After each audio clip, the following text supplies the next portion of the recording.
अस्सलामुअलैकुम नादरीन, मैं हूं अदील हैदर और आप देख रहे हैं legal and economic discussions. Nadreen, रात को एक वीलॉग आया डक्की भाई का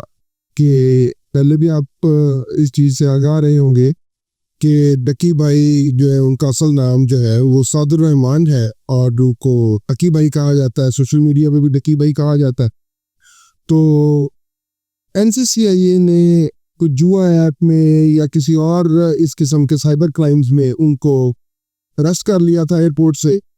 और उसके बाद 100 दिन तकरीबन वो जेल के अंदर काट के आए। उसके अंदर कुछ दिन उनके रिमांड के थे और बाकी दिन उनके जुडिशल के जेल में काटे उन्होंने।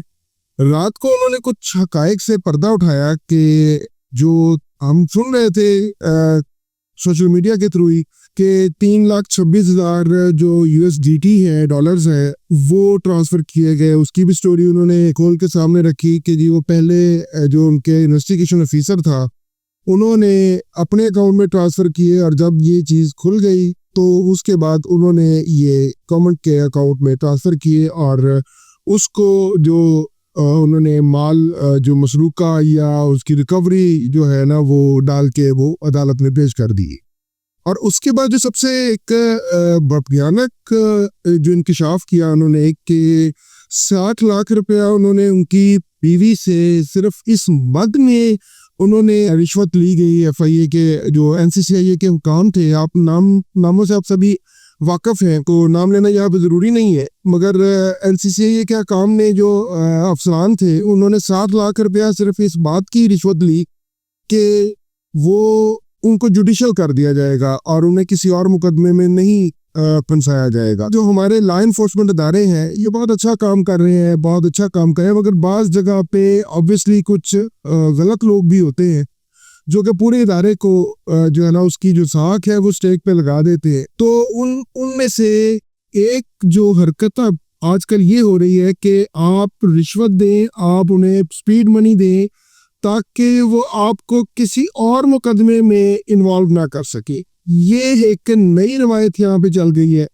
कि जो मुझे सुन के बड़ी हैरानगी भी हुई और बड़ी परेशानी भी हुई कि डक्की भाई का तो एक केस था जो बड़ा हाईलाइट हो गया। इसके अलावा हमारे, क्योंकि मैं वकील हूँ,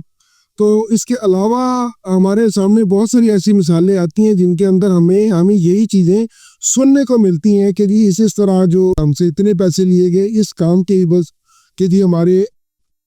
जो है ना किसी और केस में इन्वॉल्व नहीं किया जाएगा। और उसके बाद एक जो उन्होंने जिक्र किया बिग ब्रदर का, बड़े भाई का, वो उन्होंने इस कंटेक्स्ट में किया कि क्योंकि हम ये सुन रहे थे सोशल मीडिया के थ्रू कि कुछ जो एजेंसीज हैं गवर्नमेंट की जो कि मुल्क की हिफाजत के लिए काम करती हैं, और हम ये सोशल मीडिया पे सुन रहे थे कि जी उनकी इन्वॉल्वमेंट है या उनकी हिमायत पे ये काम हो रहा है। मगर जो रात को डक्की भाई ने, सादुर रहमान और डक्की भाई ने जो एक चीज़ क्लियर की वो ये कि उनके केस को जब ये चीज़ें हाईलाइट होना शुरू हुई कि जी ये फला एजेंसी के हिमायत पे ये काम हो रहा है, तो उन्होंने इसको वॉच करना शुरू कर दिया। वॉच किया तो उन्होंने कोई 2-3 मुलाकातें उनके साथ की, कोई अदालत में की, कोई इसके बाद उनको जब हवालात में थे उस वक्त की, और उसके बाद उन्होंने जो है फिर उनके बाद जेल में मुलाकात की, फिर उनको घर में मुलाकात। सारी तफसीलात डक्की भाई के जो है वो उसके अंदर मौजूद है उनके वीलॉग में। काफ़ी मेरे ख्याल 50 मिनट का उनका वीलॉग है, तो उन्होंने अपनी सारी स्टोरी बताई है। तो उन्होंने उसको वॉच करना शुरू किया तो आपने ये सुना होगा कि कुछ जो NCCIA के जो अफसरान थे, 6 या 7 अफसरान थे, वो अरेस्ट भी हुए। अरेस्ट होने के बाद उनके ऊपर FIR भी हुई। FIR होने के बाद वो रिजाइन भी कर गए अपने उस उहदे से, अपनी सर्विस से, गवर्नमेंट सर्विस से। तो ये चीज़ एक बड़ी ख़तरनाक है कि इस तरह जो लोग हैं, कुछ जो मैं ये कहूँगा कि कुछ गलत लोग जो हैं वो जिन्हें काली भेड़ें भी कहा जाता है, वो लोग इदारों में शामिल होकर तो इस तरह की जो र्यूमर्स हैं वो फैलाते हैं कि फला एजेंसी इसके अंदर इन्वॉल्व है। और दूसरी बात, और उसके पीछे जो उनके वेस्टेड इंटरेस्ट होते हैं वो ये होते हैं कि जनाब आपसे पैसे लिए जाए। तो रात को बड़ी जो चश्म कुशा किस्म की उन्होंने जो है वो इंकशाफात किए। और इसके बाद एक और चीज़ जो बड़ी तकलीफ देने वाली थी वो ये कि किसी छोटे बच्चे को, अंडर एज जो बच्चा है, उसको कॉल मिला के उससे भी गालियां निकलवाई गई, सादुर रहमान और डकी भाई को। और उसके बाद उन्हें जोदो को पौत किया गया, जबकि उनका ये कहना था कि मैंने अपना जितना भी डाटा था अपने पासवर्ड से, मोबाइल का, जीमेल का, लैपटॉप का, या जितने भी रेलेवेंट उनके वो थे पासवर्ड से, वो भी जो उनको दे दिए गए। मगर फिर भी वो मुझे रिमांड पे ले जाते रहे और मुझ पे तशद्दुद करते रहे, मुझे मारते रहे, थप्पड़ मारते रहे। एक जगह पे वो बताते हैं कि जी एक थप्पड़ मुझे पीछे से ऐसा पड़ा कि उसकी आंखों के आगे अंधेरा आ गया और उसे कोई समझ नहीं आ रही थी। तो ये जो हरकतें हैं या ये जो काम है ड्यूरिंग इन्वेस्टिगेशन जो हमारे इदारे करते हैं, एक तो ये इंतहाई काबिल मज़म्मत है कि एक बंदा जो जिसकी पूरी फैमिली ने पूरी ज़िंदगी में जो है वो थाने कचहरी का मुंह ही नहीं देखा, उसकी शक्ल ही नहीं देखी, उनको प्रोसेस का ही इल्म नहीं है, तो उनके साथ आप इस तरह ब्लैकमेल करें उनको। और कुछ लोग जो है ब्लैकमेल करते हैं उनको, और सिर्फ पैसे लेने के लिए। उसका बाप बीमार है और उनके अकाउंट फ्रीज कर दिए, और उसकी सर्जरी उसी वजह से डिले हो रही है, और उसके बाद उसको कहा जा रहा है कि जी आपके पास तो 40-50 करोड़ रुपया तो इसकी ऐसे लोगों के पास घर में भी पड़ा होता है। तो वो कर्ज उठा के जो 7 लाख रुपया, जिसका मैं पहले जिक्र कर चुका हूँ, 7 लाख रुपया जो दिया गया एनसीसीआई हुकाम को बकौल डकी भाई के, वो उन्होंने अपने रिश्तेदारों से उधार लेके उसका उन्होंने उनको रिश्वत के तौर पे दिया। और अभी भी उनका जो मुंह नहीं भर रहा था और वो मजीद पैसों की डिमांड कर रहे थे, जिसके बाद जो डकी भाई हैं उन्होंने उसको स्ट्रेट अवे इनकार कर दिया कि अब मैं 1 टका भी नहीं दूंगा। और जो ये चीज़ सामने आई कि जनाब आपका उसके जो अकाउंट के अंदर जो पैसे थे 3,26,000 USDT जो कि मुख्तलिफ ऐप्स में होंगे, तो उसको उन्होंने उनकी जो लगी होंगी कोई वो, मैं तो इन चीज़ों को अंडरस्टैंड नहीं करता ऐसा, तो वो कह रहे थे कि कुछ मेरे जो प्रॉफिट पे या पता नहीं लॉस पे जो लगे हुए थे मेरे पैसे वहाँ पे, तो बिटकॉइंस में या दूसरे जो इस किस्म के कॉइन्स हैं उनके अंदर मेरे पैसे जो लगे हुए थे, जो मेरी इन्वेस्टमेंट हुई थी, उनको उन्होंने लॉस में उसको क्लोज किया और उसको बंद किया। और उसके बावजूद 3,26,000 USDT थे वो उन्होंने अपने पर्सनल अकाउंट में, जो उनके आईओ थे, उन्होंने अपने पर्सनल अकाउंट में उसको ट्रांसफ़र करवाया। और उसके बाद जब वो उन्होंने इस चीज़ को डिस्क्लोज कर दिया, तो उसके बाद फिर उसको गालियाँ निकाली गई और उस पर तशद्दुद किया गया। तो वो फिर उसके बाद, क्योंकि वो एक चोरी पकड़ी गई थी, तो उसके बाद उन्होंने जो है ना वो उसको रिकवरी बना के अदालत में जो है ना वो दिखा दिया। पर ये जो चीज़ें हैं हमारे जो इदारों में कुछ लोग जो हैं वो ये इस किस्म की जो हरकतें कर रहे हैं, ये इदारों को बदनाम करते हैं, और उसकी वजह से जो इदारे हैं वो उनकी साख मुतासर होती है। और हम ये उन जो डायरेक्टर साहब थे उनका हम इंटरव्यू 1-2 मैंने सुने उनके सोशल मीडिया पे ही, तो उसके अंदर वो कुरान, हदीस, इखलाकियात, कानून और लॉ, सोशल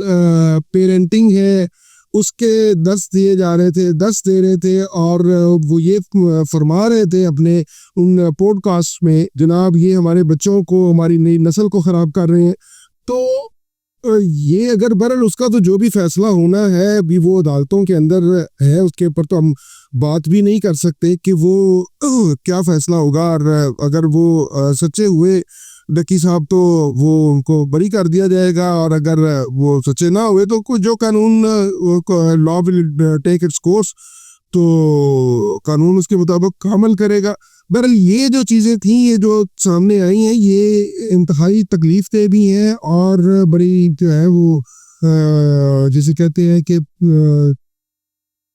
सोसाइटी में इस चीज़ से जो सबसे जो बड़ी चीज़ मैं ये आप जो बताना चाह रहा हूँ कि सोसाइटी में इन हरकत, ये जो चंद लोग हैं, ये जो अपने वेस्टेड इंटरेस्ट की खातर ये जो हरकतें कर रहे हैं, सोसाइटी में इसका असर क्या होगा इदारों। इदारों को मेरी एक रिक्वेस्ट है कि इनकी जो है वो मॉरल और सोशल ट्रेनिंग भी की जाए, कि आपके कॉल और फेल में तजाद नहीं होना चाहिए कि आप इंटरव्यू तो कुछ और दे रहे हैं टीवी पे बैठ के, पॉडकास्ट पे बैठ के, सोशल मीडिया पे बैठ के इंटरव्यूज तो कुछ और दे रहे हैं और आपका अमल कुछ और है, और आप उस सारे चीज़ों को आप जो है वो ब्लैकमेलिंग थ्रेट और आप लोगों के सिंपथीज आप समेटना चाह रहे हैं कि जनाब लोगों की हमदर्दियां मेरे साथ हों, जबकि उसका तकरीबन कोई वो बता रहे थे रात को कि उनका 9 मिलियन फॉलोअर है। तो जो वो फॉलोअर हैं वो भी तो इसी गोले से ही ताल्लुक़ रखते हैं, इसी दुनिया से, इसी मुल्क से ताल्लुक़ रखते हैं। तो लेट द पीपल डिसाइड कि अगर वो किसी के साथ फ्रॉड करेगा तो वो खुद ही बदनाम हो जाएगा, और जब वो किसी के साथ फ्रॉड करेगा तो डेफिनेटली लोग इदारों के पास, पुलिस के पास, FIA के पास, NCCIA के पास जाएंगे। तो ये जो चीज़ें थी तो जो भी इदारे हैं उस वक्त हरकत में आए। ये तो नहीं है कि आप किसी को भी जो है ना वो पकड़ के आप अंदर दे दें और उसके बाद उसको पता भी ना हो कि उसके ऊपर FIR दर्ज हो गई है, और उसके बाद उसको मज़ीद ब्लैकमेल किया जाए कि हम आपको मज़ीद जो 4 FIRs हैं वो जो है ना हम और दे देंगे तुम्हारे ऊपर, ये कर देंगे, वो कर देंगे। ये ब्लैकमेलिंग है, और वो सिर्फ और सिर्फ ब्लैकमेलिंग क्या है, वो ब्लैकमेलिंग सिर्फ और सिर्फ पैसे लेने के लिए। उसकी आड़ में उन्होंने और भी बहुत सारे यूट्यूबर्स जो हैं उनको भी उन्होंने थ्रेट किया और उनके ऊपर भी FIR देने की कोशिश की। कुछ के ऊपर हो भी गई, कुछ के ऊपर नहीं हुई। मुझे नहीं इस चीज़ के बारे में कोई ख़ास है, क्योंकि मैं कोई ख़ास ज़्यादा इंटरेस्ट इन यूट्यूबर्स और व्लॉगर्स के बारे में नहीं रखता। मगर एक चीज़ तो है, जो लोग, बहुत सारे लोग फ्रॉड कर रहे हैं। मैं एक आपको भी मेरे बहुत अच्छे जो मेरे अजीज़ हैं वो उनका मैंने वो मुझे बता रहे थे कि जिन्होंने जैज़ कैश बनाने की कोशिश की, तो उन्हें पता चला कि जी उनका जैज़ कैश का अकाउंट पहले से बन चुका है। जब वो पता करवाया, पता चला कि जी उनके अकाउंट से कोई ऐसी सिम जो है वो एक्टिवेट हो गई है और उसके ऊपर जैज़ कैश का अकाउंट बन चुका है और उसके ऊपर 3000 रुपये का लोन भी लिया जा चुका हुआ है। तो ये चीज़ें हैं जो कैटर करने वाली हैं, जिसके ऊपर ध्यान दिया जाए। इसके अलावा एक और जो मुझे वो दोस्त है वो बता रहे थे कि उनके किसी अजीज़ के साथ जो है ना वो फ्रॉड हुआ है। कोई ये ऐप्स जो हैं उनके मुतल्लिका को उसका मेरा ख्याल कोई 5 मिलियन का नुकसान हो गया है। और ये जो फ्रॉड है, जो आए दिन लोगों के credit card, debit cards hack हो रहे हैं, इनके ऊपर इन्वेस्टिगेशन की जाए, ना कि जो यूट्यूबर है जो कि जिनका जो भी है वो सारा जो ये बेसिकली मोस्टली यंगस्टर्स हैं, जो छोटे छोटे बच्चे हैं, तो वो इस तरफ लगे हुए हैं। और उसकी वजह से अगर वो कोई इलीगल काम नहीं कर रहे, तो उसकी वजह से रेवेन्यू पाकिस्तान में आ रहा है, फॉरेन रेमिटेंस पाकिस्तान में आ रही है। यूट्यूब उन्हें पैसे देता है, डॉलर्स की सूरत में देता है। तो इसे क्या ऐसी इसमें जो है कि उनको डिस्करेज किया जाए। और पहले ही जो बेरोजगारी की जो शरह है वो पाकिस्तान में 7.1% हो गई है, और उसके अलावा जो गुरबत है वो कोई 40% से ऊपर चली गई है। तो ये जो चीज़ें हैं, लोग अगर कोई उन्होंने अपना कोई रोज़गार का सिलसिला बनाया हुआ है तो आप उन लोगों को डिस्करेज कर रहे हैं। और ताकि वो इस जो यूट्यूब की है, इसमें बहुत सारे, मैं ये समझता कि ये सारा यूट्यूब ही गलत है, इसमें बहुत सारा इंफॉर्मेशनल कंटेंट भी है। मुझे खुद अगर किसी की प्रॉपर इन्फॉर्मेशन लेनी है तो मैं गूगल से, यूट्यूब से और जो भी कोई प्लेटफॉर्म्स हैं मैं उनके ऊपर जाता हूँ, उनको देखता हूँ, उनको सुनता हूँ, पढ़ता हूँ, तो मुझे काफ़ी उसके अंदर से हेल्प मिलती है। हाँ, हर जो कोई टेक्नोलॉजी है उसके तो उसके पहलू है, एक अच्छा पहलू है, एक बुरा पहलू है। आपके इस्तेमाल करने के ऊपर डिपेंड करता है कि आप उसको कैसे इस्तेमाल कर रहे हैं। आप अगर उसको पॉजिटिवली इस्तेमाल कर रहे हैं तो उसके डेफिनेटली उसके पॉजिटिव जो है ना वो रिजल्ट्स बाहर आएंगे, और अगर आप उसको नेगेटिवली इस्तेमाल कर रहे हैं तो वो नेगेटिवली उसके नेगेटिव रिजल्ट सामने आएंगे। और जब नेगेटिव काम कोई हो रहा होता है तो डेफिनेटली वो किसी ना किसी दिन, किसी ना किसी वक्त पे किसी ना किसी इदारे की नज़र में आ जाते हैं। तो वो इदारे की नज़र में जब आते हैं तो फिर वो बच नहीं पाते। सो इन चीज़ों को जो है ना वो डिस्करेज नहीं किया जाना चाहिए। और अगर ठीक है, उनका सादुर रहमान जो डक्की भाई हैं, उनका जो केस है वो अदालत में इस वक्त ज़ेर समाअत है, तो उसके ऊपर जो भी अदालत फैसला करेगी वो चीज़ें सामने आ जाएंगी। तो इसके ऊपर अभी हमें कोई भी वर्डिक्ट या कोई भी ऐसा जो है वो देने की ज़रूरत नहीं है, ना इसके ऊपर कोई हमें ऐसा डिस्कशन करने की ज़रूरत नहीं है। मैंने उस चीज़ को डिस्कस नहीं किया, मैंने सिर्फ एक सोशल जो इशू था वो आपके सामने डिस्कस किया, क्योंकि ये बहुत ज़रूरी था कि जो हमारी गवर्नमेंट है उनको लॉ इन्फोर्समेंट के साथ साथ लॉ इन्फोर्समेंट के जो इदारे हैं उनकी साख को डेवलप करना बहुत ज़रूरी है, ताकि लोगों को ये पता चले कि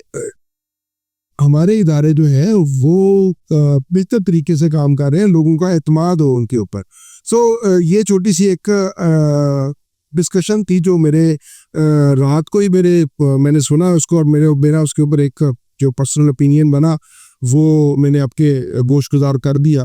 तो आज के लिए इजाज़त दीजिए, अल्लाह हाफिज़।